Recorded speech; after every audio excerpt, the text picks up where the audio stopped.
stand higher than any monument in the land and weigh more than an aircraft carrier, yet be strong enough to sway only 18 inches in a 150-mile-per-hour wind. In this city that spends $75,000 a year on sidewalk and street cleaning alone, the Arch is credited with turning things around, back toward the riverfront. The Arch is part of the National Park System. Only this year did the city of St. Louis start receiving a cut on admissions. People wait in line 2 hours or more to take a tram to the top, where the view is worth the patience. $1 billion of new construction is underway in downtown St. Louis. Developers here now want arch views, and the skyscrapers are racing upward, almost in competition with the Silver Landmark. The revitalization of the St. Louis riverfront and downtown is tied to the Arch. Business owners here say the landmark has infused life into their profits. The hotels are here not only because of the arch views, but because of the traffic that the Gateway Arch draws. An old-time atmosphere exists on the riverfront here. Vendors sell souvenirs, T-shirts, hats. The wharf is lined with riverboats, now floating restaurants. When they completed it in '65, it had such an overwhelming effect. It was like a catalyst for the return. And you saw St. Louis turn around and lock their eyes upon the riverfront. This is a town that rediscovered its riverfront roots years ago. A stark comparison to Louisville, which is only just beginning to realize what the wharf and other waterfront property can offer. Visitors will come from miles around and indeed from other lands to Louisville to see the fountain. Longtime residents say the Arch gave St. Louis an identity unmatched anywhere, something people here think could happen in Louisville. It's made it more distinctive from other cities because, like I say, you see it, a picture of it in a magazine or something, you know it's St. Louis, where other cities you know, unless there's a specific landmark, you don't know what city it is. Already back home in Louisville, the fountain has spurred a new downtown restaurant association. 11 eateries have joined together to cash in on the landmark. Vincenzo Gabriel, owner of Vincenzo's, worked in St. Louis when the Arch was under construction. I think Louisville is on the upside. I think it's going to be very, very well. We're going to be drawing a lot more people than we have in the past, perhaps a few more conventions, which is essential to the success and growth of the business here downtown. They might not know where Missouri is, but they know where St. Louis is. And that might be what's going to happen in Louisville. It may be almost 300 miles from the Falls of the Ohio, but St. Louis, once a river town that saw a decaying downtown and a deserted waterfront, credits the giant landmark with turning around business and attitudes. They feel good about this city, and it's rubbing off elsewhere. As you know, I come from Italy, and I can appreciate the things. There's no better place to live than Louisville. Again, your live picture back here from Clarksville, Indiana, the Louisville Falls Fountain, and a flotilla of boats is now moving in place around the fountain.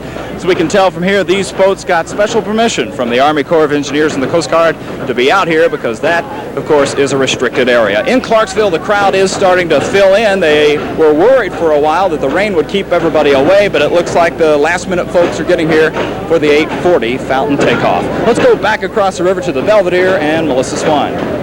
Douglas, I don't think anything could have kept these folks away from the Belvedere. They all look like they're having a pretty good time. You're having a good time tonight, and they're waiting for the unveiling of the fountain when it will go up into the air for the public for the very first time. And there's another party going on, a really big one, on the 2nd Street Bridge. Barry Burnson is there, and we'll talk with him in just a few moments.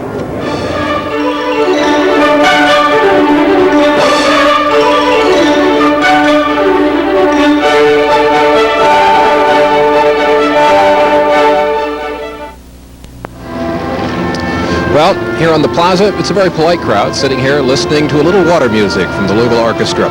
You know, in merry old England, they would use bridges as places of commerce. They would build apartments on them and open businesses, and daily exercises would go on the bridges across the Thames River. And so it is tonight in Louisville on the 2nd Street Bridge, where we go to Barry Burnson. All business there, Barry. Gary, as you can see, the boats are gathering just upriver from the 2nd Street Bridge. How they're going to see past the bridge to the fountain, I'm not quite sure, except I guess the fountain is going to be so humongously high that they'll be able to see it kind of over the top of the bridge. This bridge that we're standing on has been here since 1929, named, of course, for George Rogers Clark, the great explorer. You can see behind me that the city of Louisville is starting to light up a little bit, and people on the bridge are starting to light up, too. This has been turned into a pedestrian thing. We are festooned with balloons, and we also, you think you got water music down there on the Belvedere? We got water music. We got the Riverfront Ramblers, a bunch of guys from New Albany and Louisville, who've written a special fountain song called Roll On, Ohio, Roll On. Well, we don't have mountains for you to view, but there's lots of things here to see and to do. We've got a fountain that's sparkling and new, so roll on, Ohio, roll on. Roll on, Ohio, roll on. Roll on, Ohio, roll on. Our darkness to God, so roll on, Ohio, roll on. We've just been flown over by 4 jets, and I assume that they belong to our Air Force. If they don't, we're all in big trouble. Down on the Belvedere, we have Melissa Swan, who is watching the Ohio roll on from down there. Well, the festivities have really begun, Barry Burnson. That was the Kentucky Air National Guard flying over. Yes, indeed, they are ours. A few more of those fun facts. When the fountain is turned on full, it will be pumping 15,800 gallons of water per minute. Now, you really don't have to remember the number. You can just remember that that's more than the Louisville household usually uses in about 2 months. We'll have more of these ceremonies coming up.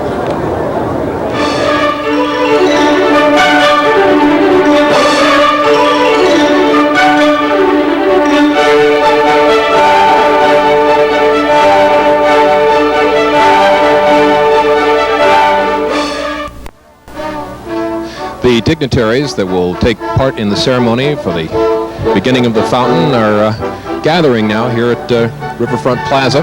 I'm Gary Rodemeyer reporting, and earlier this evening a dinner was held here at the Center for the Arts for the Bingham family. It was an opportunity for the Binghams to get together with the people who helped build the fountain, and for Barry Bingham Jr., who represented the family at that event. $2.6 million were provided by the Mary and Barry Bingham Senior Fund for the fountain's construction, and tonight's dinner was also a chance for the city fathers to get together and thank the Binghams for this gift. Earlier this week, of course, Barry Bingham died here in Louisville. He was 82 years old. He was buried on Wednesday. During his 82 years, he did much to change the character of this city. He has been called a man for all seasons in Kentucky, and our broadcast tonight is dedicated to his memory. Earlier, Melissa Forsythe of our Action 11 News staff had a chance to talk with Mrs. Bingham about her husband and his dream of giving a fountain to the city. Mary Bingham says her husband first came up with the idea for the fountain decades ago when he visited Europe during World War II. He also went to Switzerland at that time and saw the great jet in the Lake Geneva. And when he came back, he said to me, wouldn't it be wonderful to have something like that in the middle of the river? And at that time, he looked into it, but the expense was so phenomenal that we couldn't manage that at that time. But I think it stayed in his mind for a long time, and every now and then he would say something about it. And then when we got all this money from the sale of the properties, he said, you know, I could do that fountain now. I think it's one thing I'd love to do for the city. Mrs. Bingham says her husband wanted to translate his deep affection for the river to a signature for the city. I thought it was swell. I thought it was a wonderful thing. And I was worried when we brought it up to think that, you know, the engineers are always so anxious about water traffic and what you can't do certain things. But they've been very cooperative, and apparently there's not to be any hazard for boats passing up and down. And I think in a high wind it'll probably be cut off because people might be drenched, but I'm sure they'll manage that. Are you looking forward to the moment it's turned on? Very much, and I've been very much hoping that Barry could see it. The brain tumor prevented Bingham's active participation, but Mrs. Bingham says people like Dan Ulmer kept her husband up to date on the progress of the fountain. Bingham saw pictures of the fountain's trial run. He was delighted. He was so pleased to see it. Why would the Binghams spend all that money on a fountain instead of leaving it to their children and grandchildren? They're rich enough.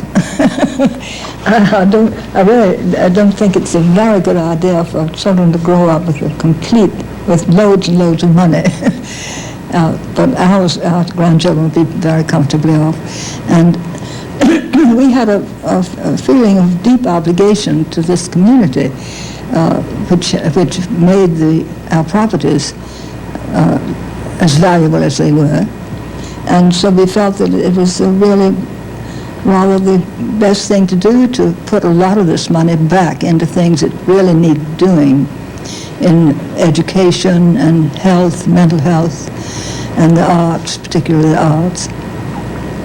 So it's been it was very sad to lose the properties, WHAS and the papers particularly, but it's been a source of considerable satisfaction to us to be able to take that money that came out of this community and put it back in worthwhile ways. Although the fountain represents a sizable investment of their money, Mrs. Bingham does not view the project as their legacy to the community. Our name is not connected with it, you know, and I think as time goes on it'll be more the Louisville fountain than any particular person's fountain. The fountain is probably the last major project that the senior Bingham's money will fund, but Mrs. Bingham did not rule out future contributions to the community. I think I'll give it all away, probably. We haven't got so terribly much left, actually. Melissa Forsyth, Action 11 News.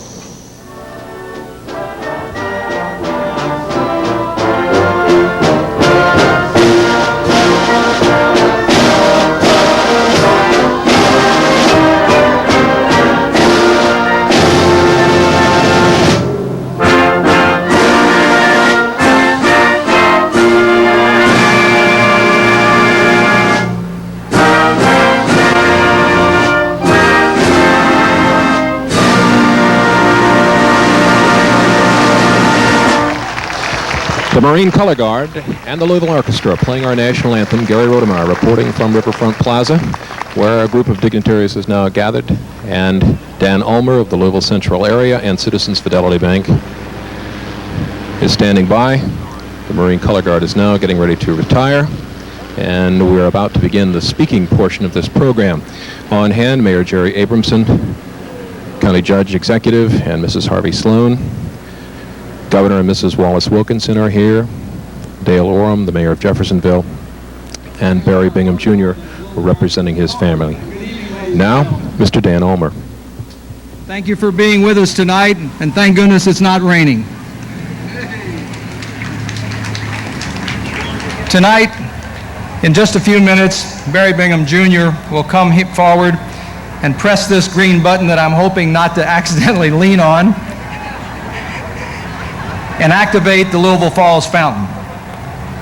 I would tell you, for those of you who haven't been reading about it, that will be the fulfillment of the dreams of many people in this community for some 20 or more years. And I can certainly tell you that it completes the job of the past 2.5 years by dozens and dozens of interested community people who wanted to bring the fountain to the community and who wanted you to have a good time with your families tonight. We have a number of people on the dais who would like to bring greetings to you and to welcome, and I'd like for you to welcome them. Congressman Mazzoli and Mayor Robert Reel of New Albany are with us. If you gentlemen would stand.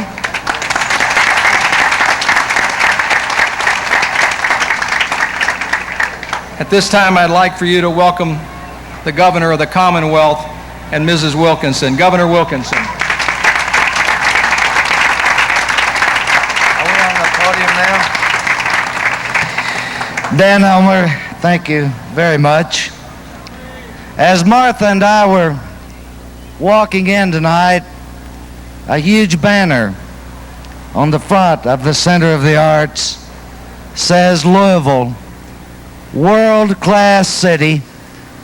And I want you to know that is no exaggeration, and you do already know it. And this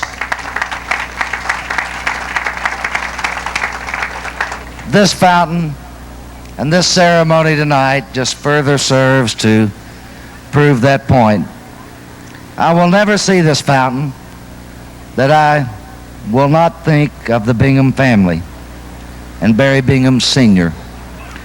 We will miss him, but this magnificent fountain will flow as an eternal flame would burn in his memory. It is a great gift to Louisville and our Commonwealth. And for me, it will always represent the many contributions that Barry Bingham has made to the people of Kentucky.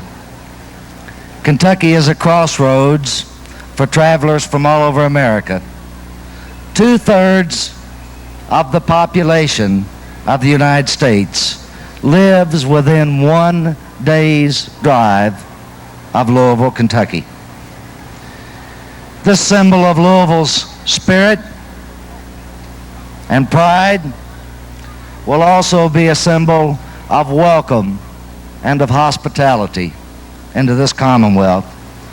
So to millions of visitors of this great Commonwealth, it will serve also as a reminder to our friends in Indiana that the Ohio River is not a barrier between us, but a symbol of our friendship and our common purpose and our love for our neighbors across the river. So I'll simply say congratulations to Mayor Abramson, congratulations to Judge Sloan, to Mayor Orem, congratulations to Dan Ulmer, who's worked so hard to make this project happen, and to the people of Louisville and Jefferson County, for you have given our state truly and unique and spectacular new attraction, and our Commonwealth is grateful to you for that. Thank you very much.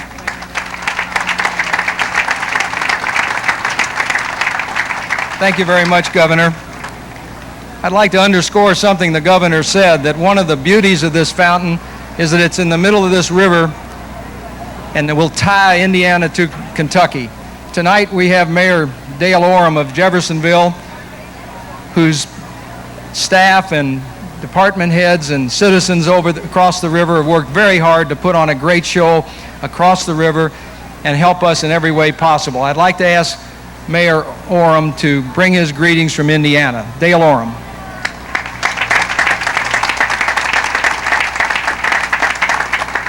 It's a great pleasure for me to represent Indiana.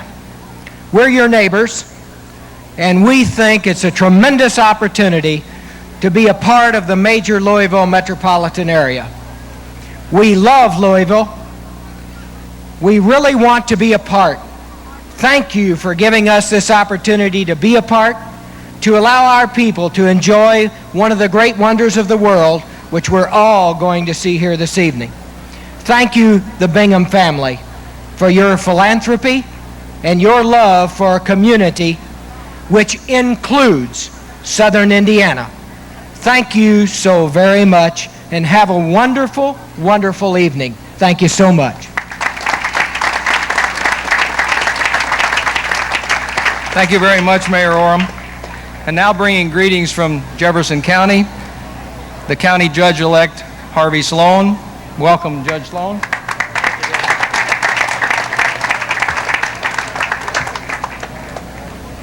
"20 years ago, when there were dreams about a floating fountain on the Ohio River, no one would have believed it would be the largest in the world. But we know how to do things in Louisville, don't we? We're a world-class city, aren't we? With a world-class culture, world-class sports, and a world-class reputation in healthcare, and now a world-class symbol. We wouldn't be here without our river, and more specifically the Falls of the Ohio, The Ohio brought the first settlers more than 2 centuries to settle here. In every sense of the word, the Ohio River is our reason for being. And now with the fountain, there will be the reason for friends old and new to come to celebrate Louisville. Today's celebration is bittersweet. Without the generosity of Mary and Barry Bingham, the fountain wouldn't be a reality. All of us mourn his passing, but I know he is here. I am reminded of some advice Mr. Bingham gave to me. He said, "Give the river back to the people." Barry Bingham's generosity and his vision now is a reality. Thank you.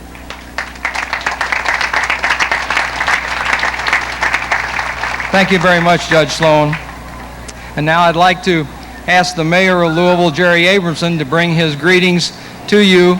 And I must tell you that the mayor, of course, the city of Louisville is now the owner of the fountain. They have the responsibility. They own it. And Mayor Abramson's people, the staff, and all of his department heads just could not have been more cooperative throughout this whole process. I can guarantee you the fountain is in good hands, and we welcome Mayor Abramson. Mayor?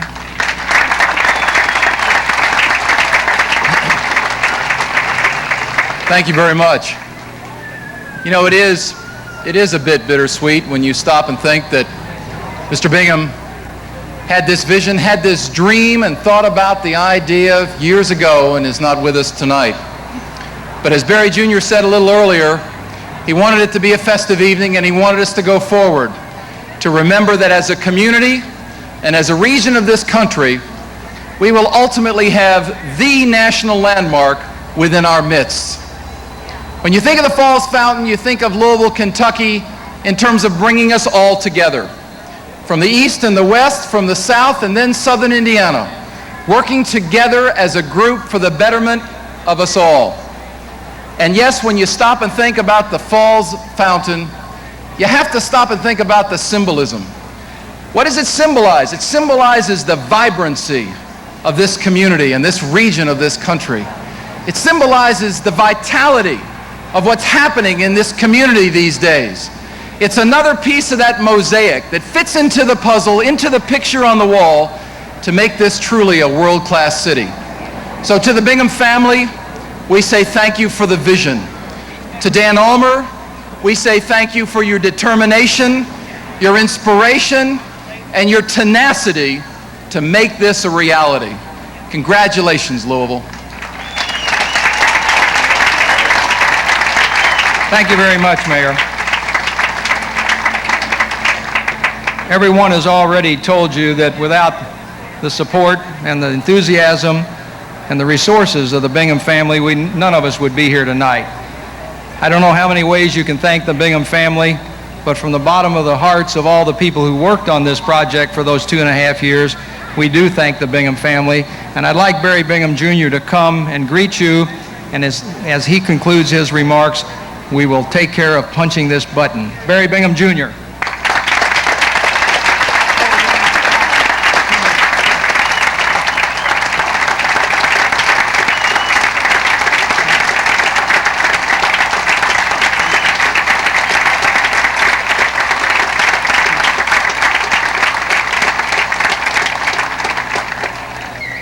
Dan tells me I only have 2 minutes, so I'm going to move, okay? I don't think my father would have wanted me to be somber tonight for the dedication of the great fountain on the Ohio River. His death earlier this week took him from us, but I know that he is with us tonight in a spirit of joy and fulfillment. Every community has moments which live in collective memory. Some are tragedies, like the flood of 1937. A few are triumphs of the spirit, of imagination, and of achievement. I hope tonight will be one of those, an evening which children in our audience will someday recount to their children. There are so many superlatives about the Falls River Fountain that it is fruitless to try to enumerate them all. I will only mention one detail, and that is the 10 billion gallons of water which will pass through this fountain every year will return to the river with maximum oxygen carrying capacity. This will make the Ohio a cleaner river flowing to our neighbors downstream. It is a wonderful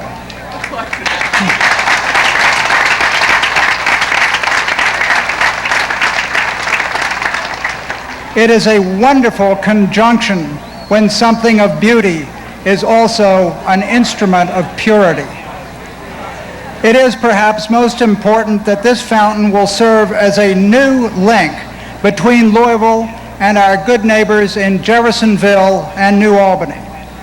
The fountain will display itself with equal glory to viewers on both sides of the river. Its symbolism should bring pride to both communities. With that in mind, I think it is appropriate to challenge this generation and future generations. This fountain should not have, as a backdrop, what one local architect called old waterfronts made derelict in the previous century.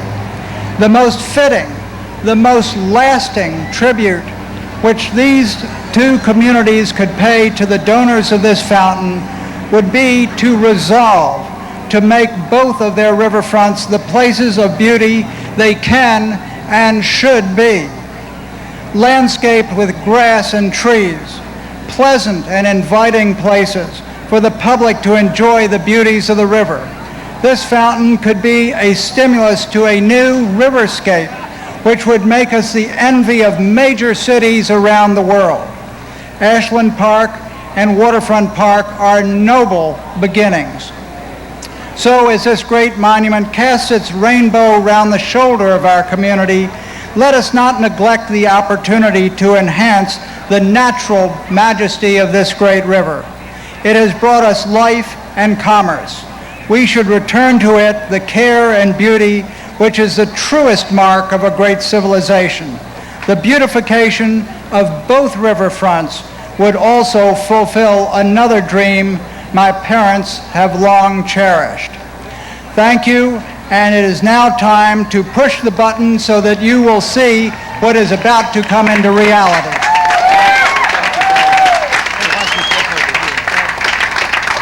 Thank you very much, Barry. And now we're at the magic moment. The orchestra will play Copeland's Fanfare for a Common Man, which we thought was the most appropriate piece of music we could think of. And you will see now a approximately 20-minute program, after which the fountain will stay on until 11:30. So as we push the button and the music plays, thank you very much for joining us. We hope you and your children and your children's children will enjoy this fountain for many, many years to come. Thank you very much. Now let's do it, fellas. Here we are. This is it, right? That's it. 1, 2, 3. And here's the moment that Louisville has been waiting for about 20 years. Now, it may take a few moments for the pressure to build up in the fountain. Now that's what's happening. Don't hit it again. It's going to take just a few moments for the pressure to build up in the fountain. It may take a moment or two, but the button has been pressed now by Dan Ulmer and Barry Bingham Jr. And there the fountain. We can begin to see it from here now. We're behind the speakers platform. Louisville Orchestra begins to play. Theme for a Common Man, and the Falls Fountain is activated.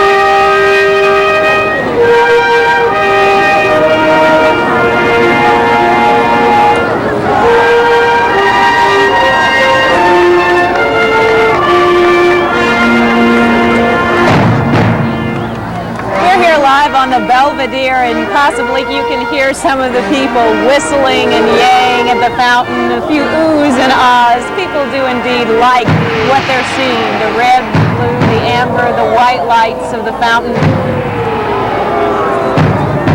It's great, it really is. Charlie Flatt is still here with me. He's the project manager of this fountain project. Charlie, did it go as planned? Did everything you had in mind take place out there? So far, everything's working quite well. You were saying when they were building up pressure. Now what were they doing to the crowd there?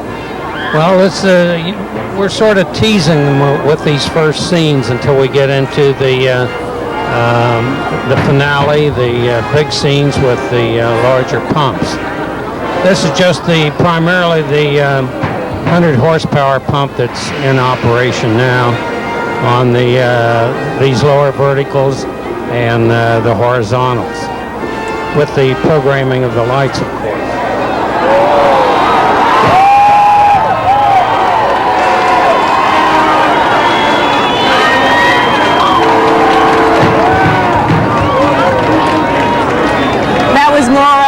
What you had in mind right there, wasn't it, Charlie? Yeah, this is, we're starting to build up now. You can see the fleur-de-lis, the 4 jets coming up on the fleur-de-lis.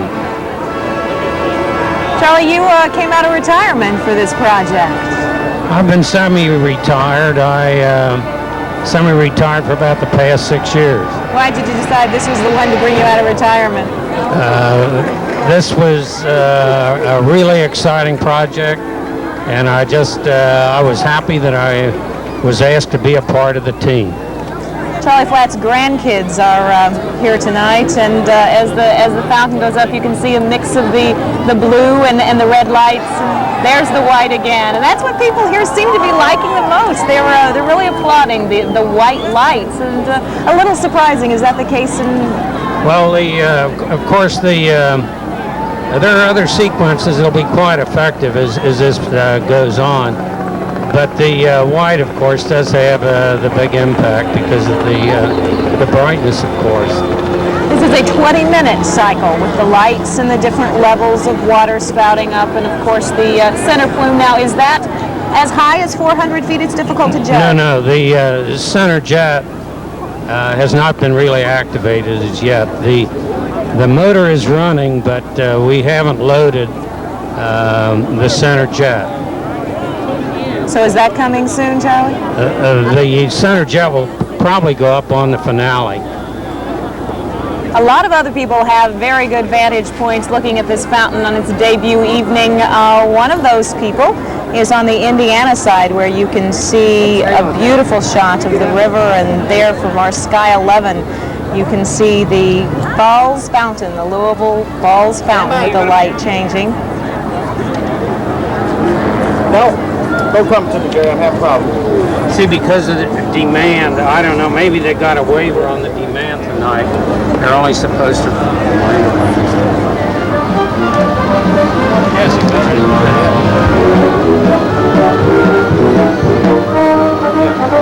And right now at water level is Gary Rodemeyer. What's the vantage point from there? What's this fountain look like, Gary?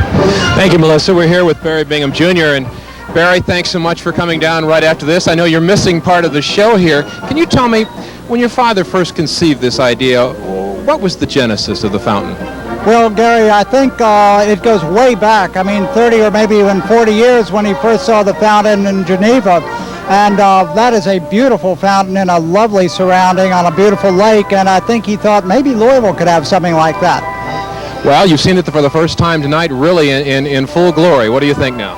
Well, Gary, I don't think we've quite seen it in its full glory yet. It's going to go up another couple hundred feet, but it is spectacular. And for those of you watching this on television, I hope you're getting a good view, because it is going to be fantastic. Let me ask you, in years to come, when you come by and look at the fountain, what are you going to think about? What's going to go through your mind 5-10 years from now? I think whenever I see it in a picture or in reality, I'm going to say that's Louisville. It'll be unmistakable. And anytime I see it, I'll remember my father and mother who made it all possible. Two wonderful thoughts that will remain with me forever. Any way you can look into the future and tell us what the tangible benefits of this fountain are going to be? Gosh, I think millions of people are going to flood the roads getting in here to look at it, Gary. It's just going to be a big hit for this community and bring us a lot of commerce and a lot of pride. Barry Bingham Jr., thank you very much for being with us, and the city thanks you for this great gift. Thanks, Gary. Let's go back to Melissa Swan and see what's going on in other parts of the city. We're here with a lot of people watching this fountain, and it is getting rave reviews, a lot of approval here on the Belvedere. We'll be back in just a moment.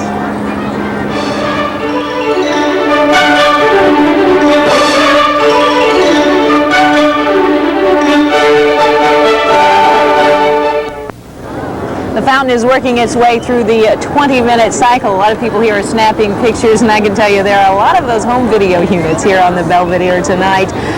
The reaction has been one of unanimous approval of this fountain. They're waiting to see it at full speed. We understand we really haven't seen that yet, but already people are saying this is a very nice gift to the city of Louisville, something we should be proud of. Barry Burnson is live on the 2nd Street Bridge where about 16,000 people watched the fountain's debut. Barry, what's the thought there? Well, I can't tell you whether or not there are really 15,000 people here because I haven't counted them personally, but they are all on my side of the bridge, I will tell you that. And that makes me just a little bit nervous. But we're having a good time. We got a great view, don't we, people? What do you think of this? You know, when Barry Bingham Jr. pushed the button for this, he said all the children are going to be telling their children about it. Are you one of those? Yeah. What are you going to think about when you think about this? That you were there for day one? Yeah, I think it'll be wonderful to tell my kids. Okay, and it's not too bad to, compare this to the clock over at Colgate Palmolive. We got two interesting things on the river now. What did you think of the fountain tonight? I think it's great. Yeah, the best thing you ever saw or not? Yeah. Better than what? The arch. Better than the arch in St. Louis, folks. There's the first comparison. What did you think of the fountain tonight? It's wonderful. Terrific. What did you think of it? Oh, that's better than 4th of July. It's even safer. Now, anybody disappointed in the fountain tonight? No! I guess it's almost unanimous. So we'll check with Jug Profit and see if things on the Hoosier Shore are the same. Barry, you are definitely with the wild crowd tonight. We had sort of a subdued brilliance over here. People staying very quiet. Our biggest impression of the Louisville Falls Fountain when it went off was all of the camera lights, thousands of them flashing on the Louisville skyline as it took off. Our vantage point is pretty spectacular over here, so our photographer is going to zoom in again on the fountain. I'm going to talk to some people as we continue to show you the fountain. Ma'am, how long could you stay out here tonight? Oh, I don't know. I would like to be able to hear the water, is what I'd like to be able to hear. Do you think that's possible anytime? Who knows? Get a boat and go out there. What was your first impression when it went off? Oh, it was beautiful. I liked it more when it was the fleur-de-lis, and I was waiting on that. How about, it seemed that we got the strongest reaction when the white lights hit. That's what everyone saw at first, was the white lights. What is your favorite? I like the pinks and the red. How about you, ma'am? Do you think you'll be staking a lawn chair out here again soon? Not very soon. But do you like what you see? Yes, it's very nice. Your first impressions, were they good? Well, it's not as spectacular from this side as I was expecting, really. You don't think so? No. Well, definitely a realm of mixed opinion, and I tell you, one guy who's got a great vantage point is our John Shumway. He is live now in Sky 11, hovering all over the place. John? Well, I tell you what, if you look down on it from here, what you are looking at are the folks who are probably trying to travel through Louisville tonight and wondering if there's some terrible accident ahead. You're looking at I-64 westbound, solid traffic in all lanes. Obviously, this is not one of the spots that folks were supposed to come to watch the fountain in, but it has become a vantage point for a lot of people, mainly because people are slowing down, looking at it as they go past the Belvedere, and it's just backing traffic up incredibly. Then as we turn to the left, you can see the Kennedy Bridge. Now, the Kennedy Bridge wasn't supposed to be a spot either, but the traffic's moving very, very slowly across there too. Let's swing the nose of the helicopter on around to the left a little bit, and we'll swing back here so you can see the fountain.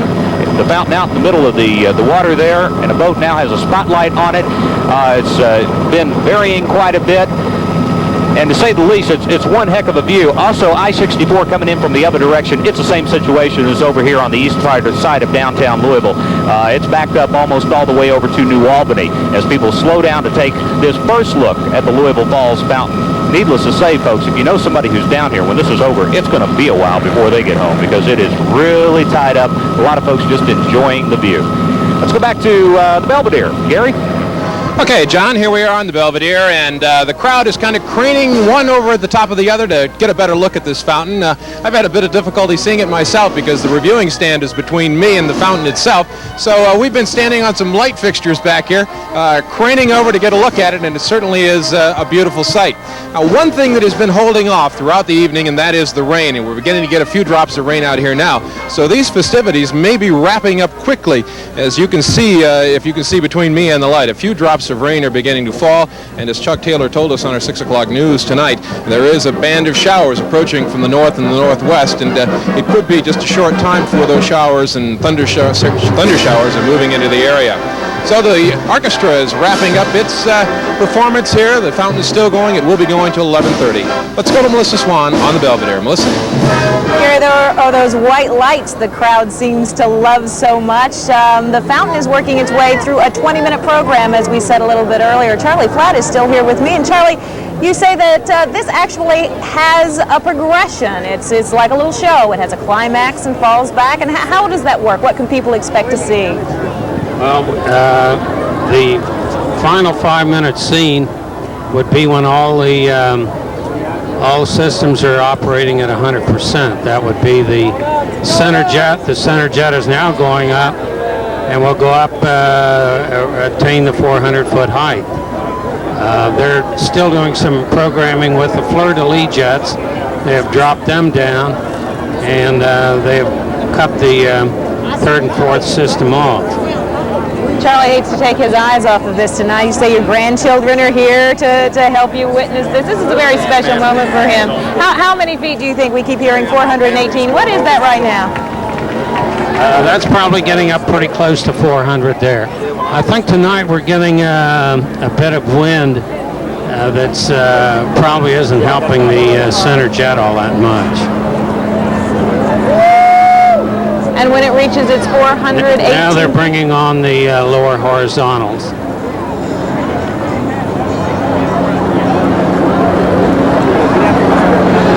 It's very interesting as the fountain goes through its various phases and colors and combinations. The crowd seems to be saying, yes, I like that one and I like this one, and everyone seems to have their favorite. Now the fleur-de-lis jets are coming up. So really, to appreciate the Louisville Falls Fountain, one must stand and watch it for a while because it does change, it does do different things.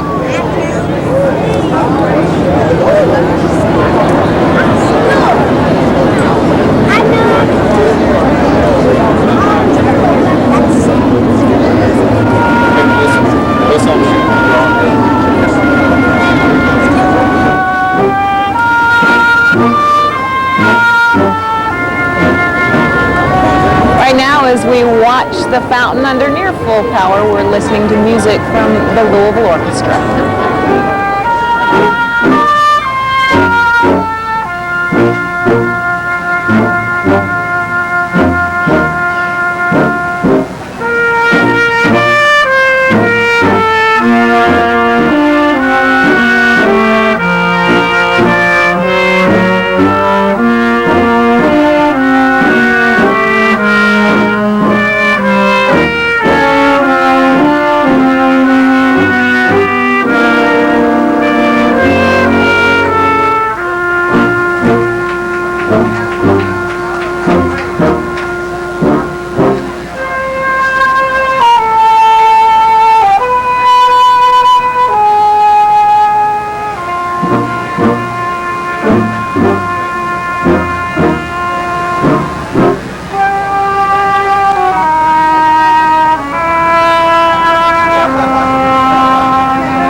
shot from Sky 11 right there. That is the Louisville Falls Fountain, and I think it is so fitting as we say goodbye tonight. We're getting rained on for the first time. It did hold off, ladies and gentlemen. Good night, all. To you, Gary Rodemeyer. Thank you, Melissa. Here indeed comes the rain, and here we go. Thanks for joining us for our coverage of the Falls Fountain Turn On.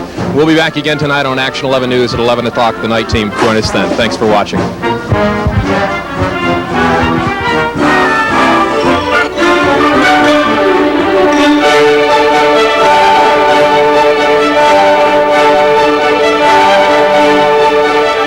Tonight's special coverage of the inauguration of the Louisville Falls Fountain has been sponsored by the Louisville Convention and Visitors Bureau, Louisville We're Rolling, and by Brooklawn, serving chemically dependent young people.